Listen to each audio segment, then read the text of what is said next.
नमस्कार। प्रभा साक्षी news network के खास कार्यक्रम पूर्वोत्तर लोक में आप सभी का स्वागत है। असम के मुख्यमंत्री हेमंत बिस्वा शर्मा के प्रयासों से राज्य में जहां मातृ और शिशु मृत्यु दर में कमी आई है, वहीं मणिपुर में हालात इस सप्ताह सामान्य रहे और मुख्यमंत्री ने सभी से अपील की है कि वह एक दूसरे को दुश्मन के तौर पर नहीं देखें। मिजोरम में नई विधानसभा का पहला सत्र शुरू हुआ तो दूसरी ओर त्रिपुरा के मुख्यमंत्री ने यह कहकर सनसनी फैला दी कि बीजेपी नेताओं और कार्यकर्ताओं को जिंदा दफनाने के लिए माकपा ने जमीन पर गड्ढे खोदे थे। इसके अलावा भी पूर्वोत्तर भारत से कई प्रमुख समाचार रहे। आइए सब पर डालते हैं एक नजर, लेकिन सबसे पहले बात करते हैं असम की। असम से आए समाचारों की बात करें तो आपको बता दें कि राज्य के मुख्यमंत्री हेमंत बिस्वा शर्मा ने कहा है कि इस साल राज्य में बाल विवाह के खिलाफ कार्रवाई शुरू होने के बाद से मातृ मृत्यु दर में 33% से अधिक की कमी आई है और शिशु मृत्यु दर में लगभग 15% की गिरावट हुई है।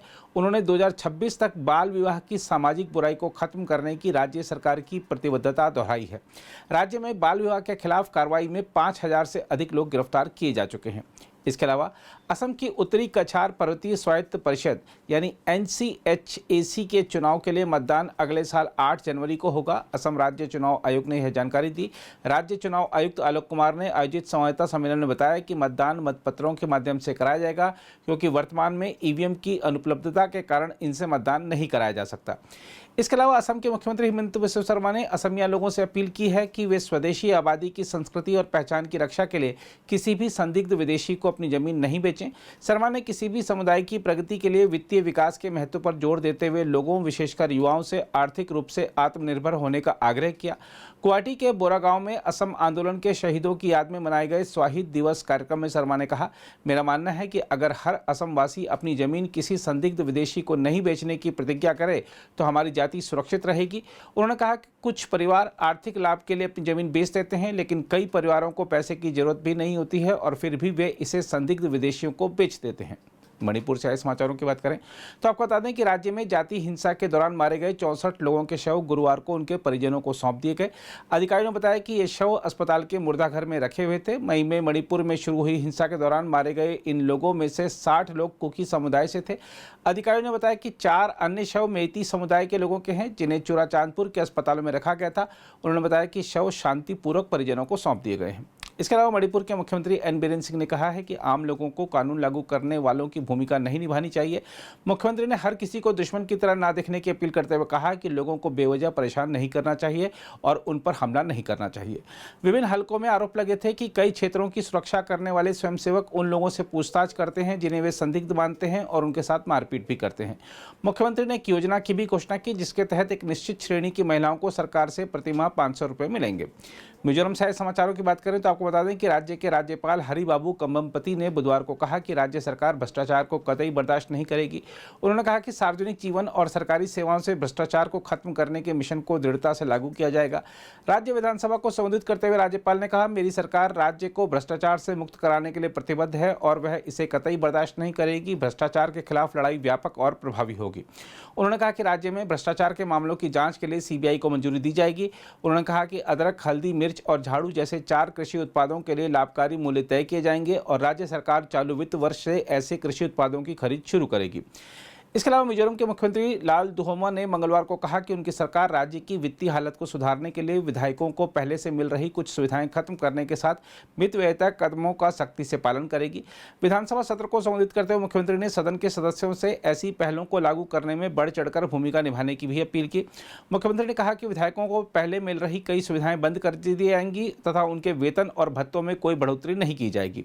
अधिकारियों ने कहा कि वर्तमान वेतनमान के अनुसार विधायक प्रतिमाह 1.5 लाख रुपए का वेतन और भत्ते पा रहे हैं। लाल दुहोमा ने सदस्यों से अपने अपने निर्वाचन क्षेत्रों में विकास का सूत्रपात करने के लिए स्वस्थ प्रतिस्पर्धा की भी अपील की। उन्होंने कहा कि सरकार समान विकास सुनिश्चित करने के लिए दलगत भावना से ऊपर उठकर सभी सदस्यों की मदद करेगी।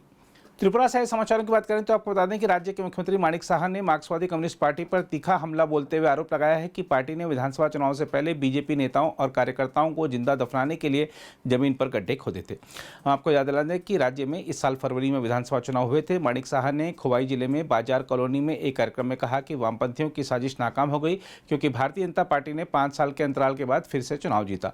मुख्यमंत्री ने कहा, हमारे पास खुफिया जानकारी थी कि बीजेपी नेताओं की चुनिंदा हत्या के लिए कई कब्र खोदी गई थी और उन्हें जिंदा दफनाने की योजना बनाई गई थी, लेकिन लोगों ने इसे नाकाम कर दिया क्योंकि बीजेपी ने चुनावी लड़ाई जीत ली। हालांकि माकपा ने बीजेपी के इन आरोपों को निराधार बताते हुए कहा है कि गैर बीजेपी दलों के बीच मतों के विभाजन के कारण बीजेपी ने चुनाव जीता है। इसके अलावा भारत के पूर्व कप्तान सौरव गांगुली ने कहा है कि वह क्रिकेट में आगे बढ़ने के लिए त्रिपुरा की मदद करना चाहते हैं। एक प्रेस कॉन्फ्रेंस में सौरव गांगुली ने कहा कि वह त्रिपुरा के क्रिकेट खिलाड़ियों पर नजर रखते हैं और मणिशंकर मुरा सिंह से प्रभावित हैं। गांगुली ने कहा, मैं एक क्रिकेटर हूं और राज्य क्रिकेट इकाई की मदद करना चाहता हूं। मैं चाहता हूं कि राज्य बड़े मुकाबलों की मेजबानी के लिए स्टेडियम का निर्माण करे। अगर गुवाहाटी भारतीय टीम के मैचों की मेजबानी कर सकता है तो फिर त्रिपुरा क्यों नहीं। उन्होंने कहा, मैं त्रिपुरा के लिए खेलने वाले खिलाड़ियों के प्रदर्शन पर नजर रखता हूं और विभिन्न टूर्नामेंट में मणिशंकर मुरा सिंह के खेलने के तरीके से प्रभावित हूं। उन्होंने कहा, उम्मीद करता हूं कि वह आईपीएल में खेलेंगे क्योंकि उसे छांटी गई सूची में जगह मिली है।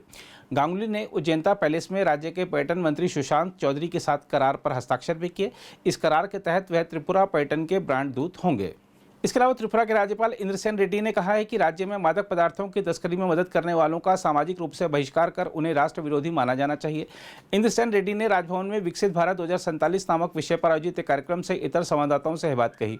उन्होंने कहा, मादक पदार्थ म्यांमार से आ रहे हैं और कुछ स्थानीय लोग इसकी तस्करी में मदद कर रहे हैं। वे लोग देश के खिलाफ अपराध कर रहे हैं।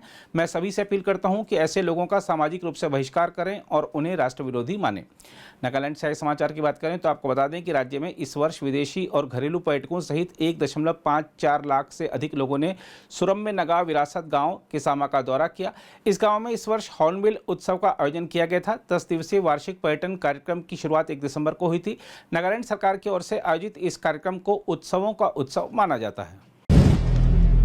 अगर आप भी लेना चाहते हैं देश दुनिया की तमाम जानकारी तो आज ही सब्सक्राइब करें हमारे चैनल को। साथ ही नीचे दिए बेल आइकन को जरूर दबाएं ताकि हर अपडेट आप तक पहुंच सके।